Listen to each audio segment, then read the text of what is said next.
Hello. Today I'm going to talk a little bit about the composer Claudio Monteverdi and the excerpt from his opera Orfeo, which is in your textbook and in your listening, which is titled Tu Se Morta, You Are Dead. So first, a little bit about Monteverdi. The book gives a little brief bio, starting on the bottom of page 121. Monteverdi was born in 1567, which is technically still in the Renaissance. Remember, these dates, like 1600, now I have made an important point about how 1600 is a good, if we had to pick a year to begin the Baroque era, 1600 is actually a pretty good year because that's the date of the earliest surviving opera. Opera is hugely influential on all other genres of music in the Baroque era. 1600 is a nice year also because it's got two zeros on the end of it.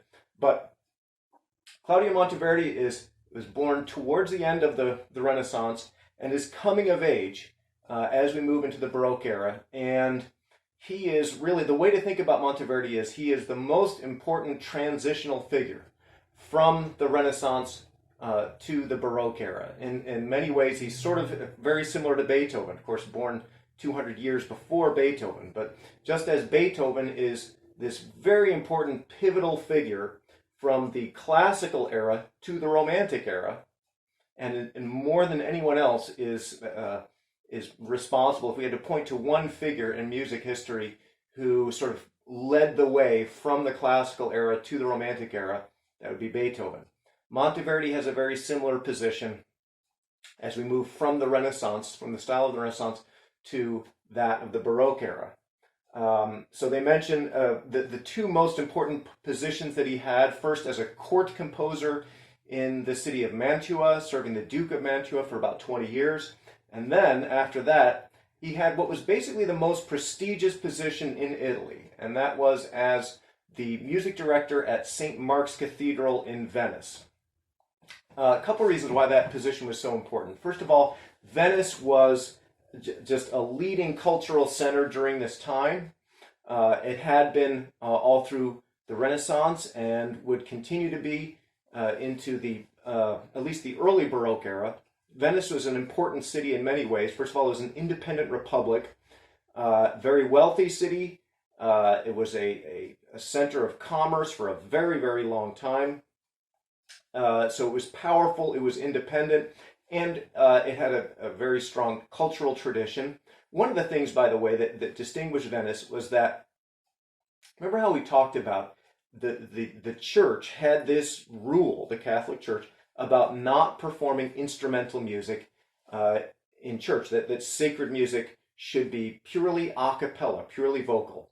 Well, the Venetians kind of didn't like this idea, and they said, well, we like to have instrumental music in church, and we're going to go ahead and do that. And Rome, the Pope in Rome couldn't really do much about it because, again, Venice was a powerful, independent republic, and it could pretty much do what it wanted to.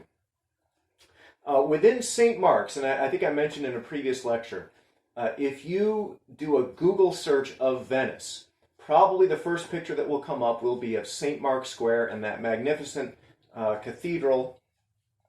And that cathedral, St. Mark's Cathedral, is architecturally ideally suited for musical performances. This is one of the reasons why that job was so coveted, because inside the cathedral there are actually there are two different choir lofts and two different organs on either side of the church. And what composers would do is they would compose pieces for multiple ensembles, like what we call polychoral compositions, where we'd have a choir on either side of the church and an organist on either side of the church. You could also put, for example, small ensembles of instruments in these choir lofts on either side of the church and achieve sort of like stereo effects or polychoral effects with sounds coming from one side and echoed off of the other side. So the fact that this was, first of all, a job in a cultural center, in a wealthy, powerful, independent city-state, a republic like Venice, the fact that the church itself is so magnificent and so well suited to music, the fact that you could compose instrumental music and have it performed in the church, it made that really the most prestigious position perhaps in all of Italy. And so Monteverdi had that position for 30 years. And while he was music director at St. Mark's, he also composed works for private performances and for the opera house in Venice. One of the little facts that you will encounter in your reading, hopefully, is that the first public opera house opened in Venice in 1637. And this is where Monteverdi had some of his operas premiered. A bit about Monteverdi then, and let's move on to his very first opera, Orfeo. So remember, Orfeo is not the first opera ever composed by anyone, although it's very early in the game. I talked about the very first opera, or let's say the earliest surviving opera, by Jacopo Peri and Giulio Caccini, and that is the opera Eurydice, which was composed and performed at the wedding of the King of France, King Henry IV, his marriage to Marie de Medici.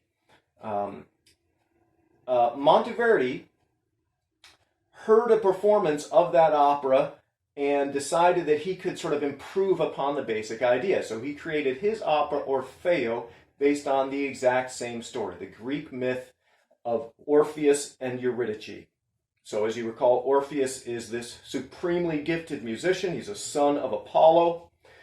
He is in love with Eurydice. They are due to be married, but on the day of their wedding, Eurydice is bitten by a snake, goes into the underworld.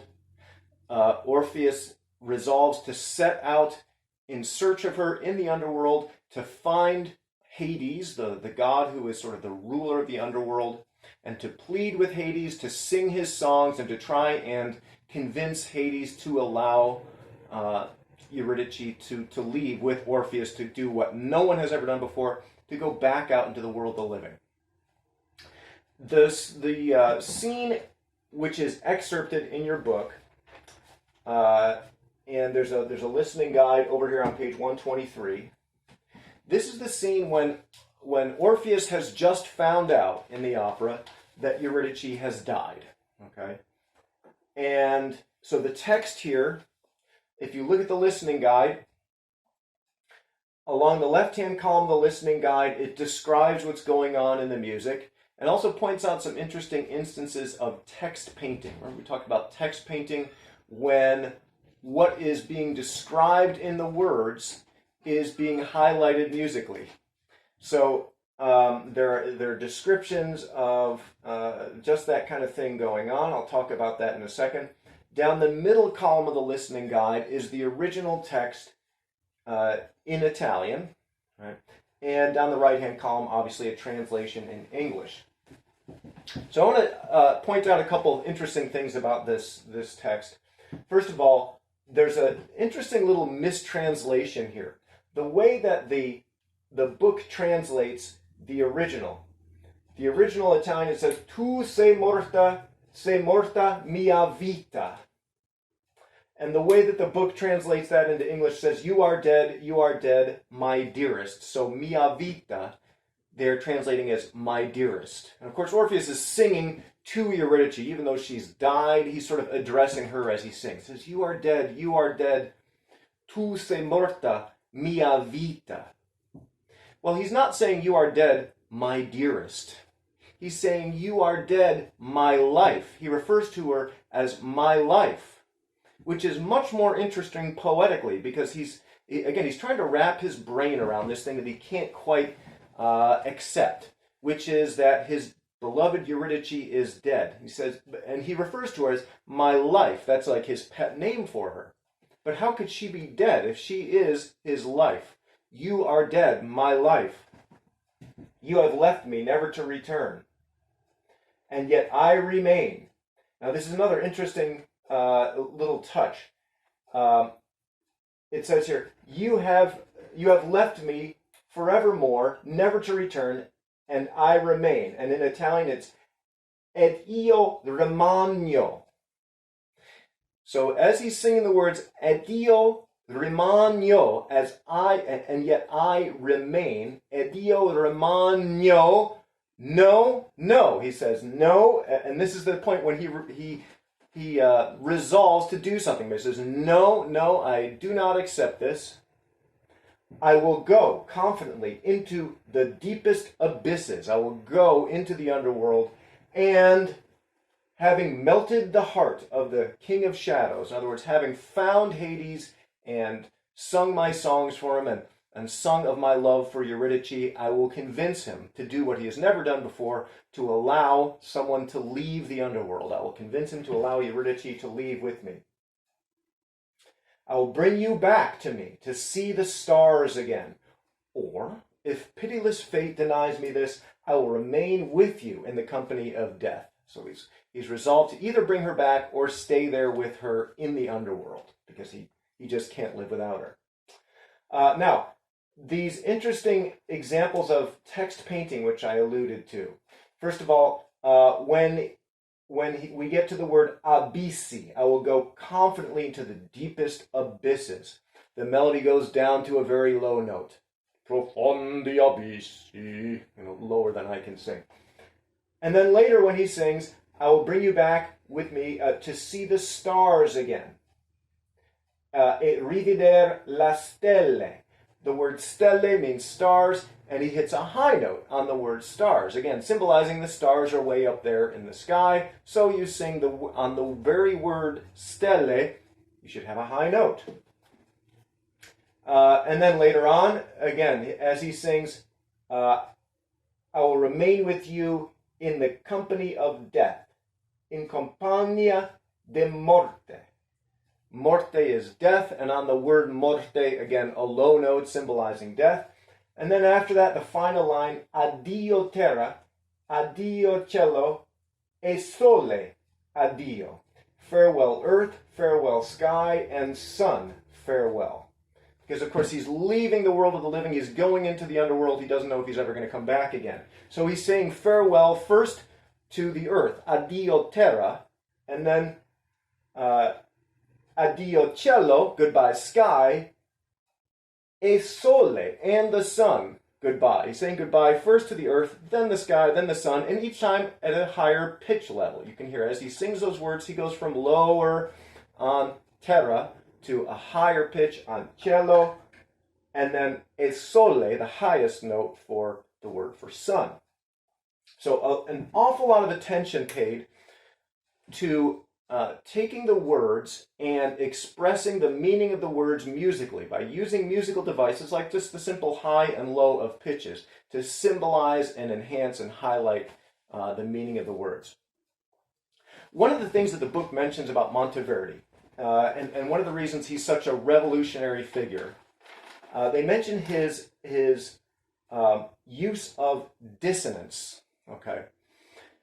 So this is kind of an important thing. So first of all, let's remember what dissonance is. Dissonance is simply when we have a combination of tones that seems to clash. Now you would think, okay, if we have a combination of tones in the harmony that clashes, that must be a bad thing, that must be wrong, right? Not necessarily.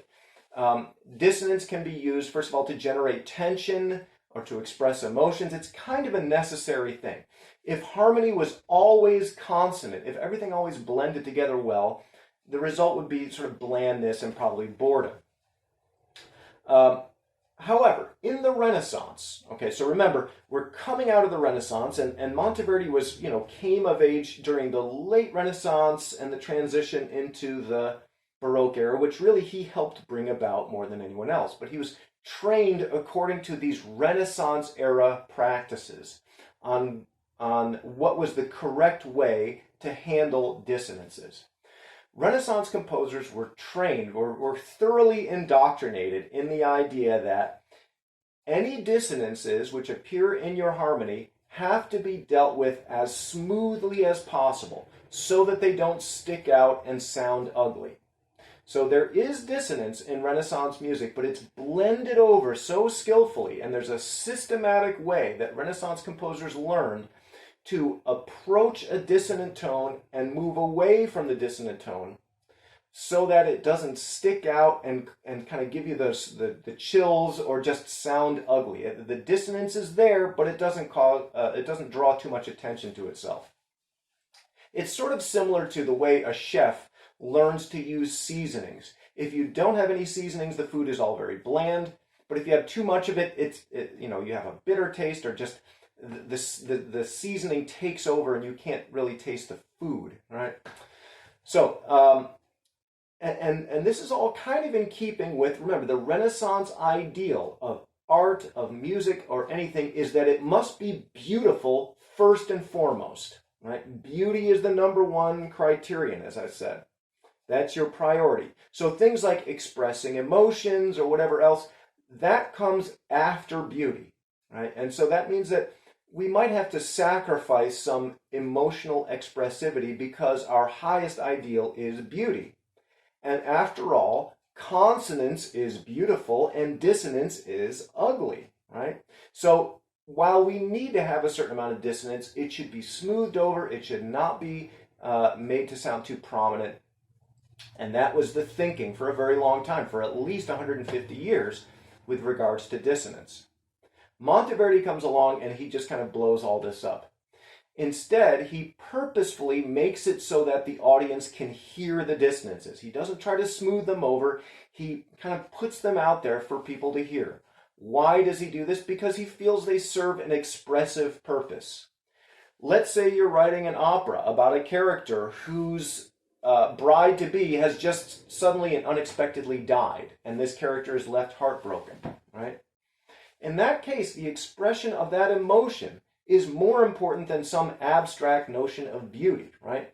We want the audience to feel the same pain that Orpheus is going through. So it wouldn't make sense to smooth over all the dissonances and make everything pretty.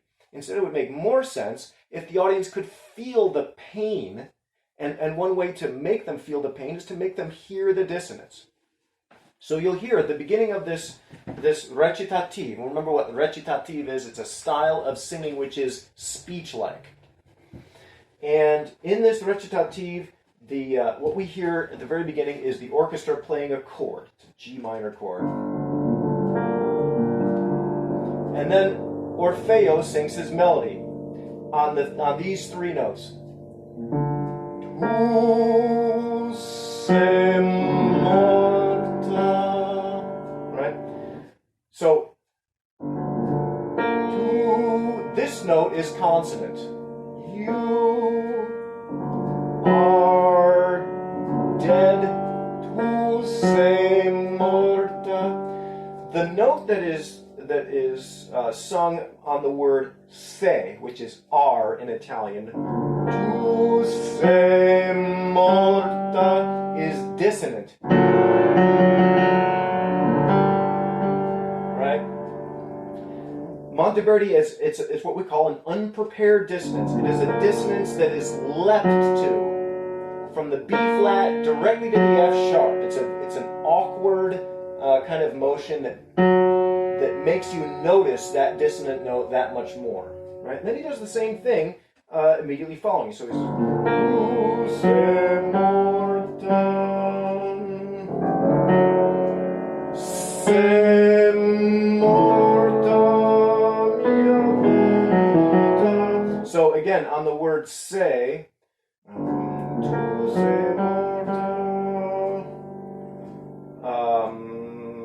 Here. Se morta. Again, it's a dissonant note against the rest of the chord. All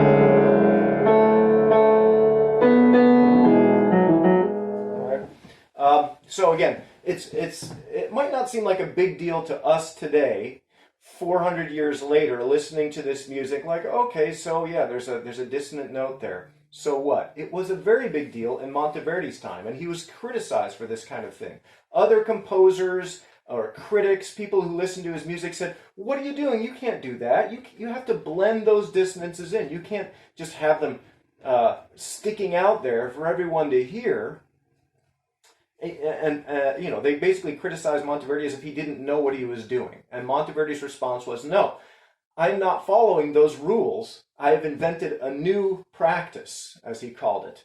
That's the old practice. I've invented a new practice because my goal is to highlight the meaning of the words. This was part of Monteverdi's sort of philosophy of writing opera, which is that the music must serve the words. The words are of primary importance, and the role of the music, of the notes, is to help express the meaning of the words. Because after all, it's through the words that we will follow the story, that we will follow the plot and be immersed in this story and feel the emotions. That the music can help us to feel those emotions, but only if it serves the words, right? The words have to come first, and it's the composer's job, at least in a theatrical work like an opera, to make sure that the words are clearly understood and that their emotional impact is driven home as much as possible. Okay, so click on the if you go to the liked videos here on my YouTube channel, find the one for Tu Se Morta, and you can actually see a production of this opera so that you get the visual as well as the music. So go ahead and do that, and next lecture I'll talk about Henry Purcell and his opera Dido and Aeneas.